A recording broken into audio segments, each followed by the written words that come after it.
Allahümme salli ala seyyidina Muhammedin ve ala ali seyyidina Muhammed.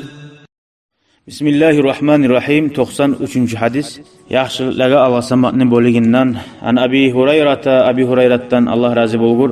Anna Resulullah sallallahu aleyhi ve sellem Allah'ın elçisi Peygamber sallallahu aleyhi ve sellem aytti dey. Badiru bil a'mali sab'an. Siz alğasagiz yaxşı ammalar etmege 7 zat var degen. Ay şu 7 zat sizin yaxşı ammalar etmege koymaygen 7 zat var artты degen. Şular gelginçe. Hal tantadiruna illa faqran munsiya. Siz qarawullaymısınız? Bar zatni unutturagan yarılıqni gelmakligin degen. Bunun manası nedir?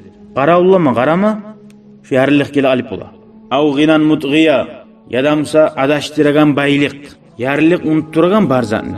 Dağızatni hayret olmayan kuyla. Yadamsa bayliq adaştıra. Yarılıqqa unutturagan degen koramsa. Aş bolsa adam. O adaşmakliginden etmiyor zatni.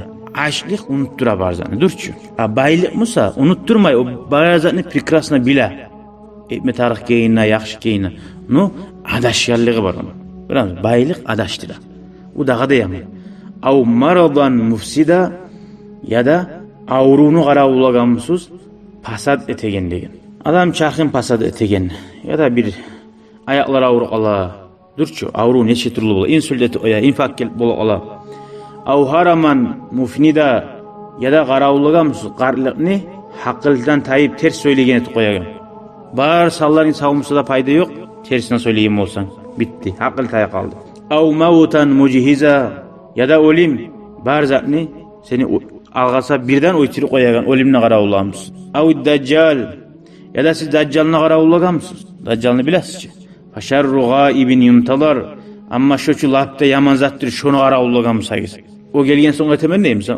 O gelgenine bizzat etme koymayız. Avis saata fas-saatu adha ve amar. Ya da kıyamet kumulu almakını qarawulagamsın. Kıyamet kummosa o dağıda ullu onu balahi. Onu gıyini dağıda aççıdır diye. Dünyanın azaplarından. Dajjal ne zattır? Dajjal kapir adam. Yaman adam. Kıyamet kunga yuğup bolganna. Kapirlikka çakıragan. Hatta Peygamber aleyhissalatu vesselam Allah'ım şondan bizin saqla deb tiley bulan. Ahir zaman İsa Peygamber aleyhisselam şonu oytiracak. Hasili şu hadisten anlaşıldı. Şu barida eski gelgen zatlar bir savdugerçilerin sezonu yemek. Her zaman bolup durmay. Liboy vakti qaysida tayı qalip bola. Şolar bar vakti şu sezonuna hayır alanına faydalananına yemek faydalanmatar. Allah bizim sağlığımızdan her bir yerden faydalanmaga Allah nasip etsin ya Allah. Velhamdülillahi Rabbil alemin. شكرا يا ربي شكرا هديت قلبي شكرا نورت دربي شكرا شكرا يا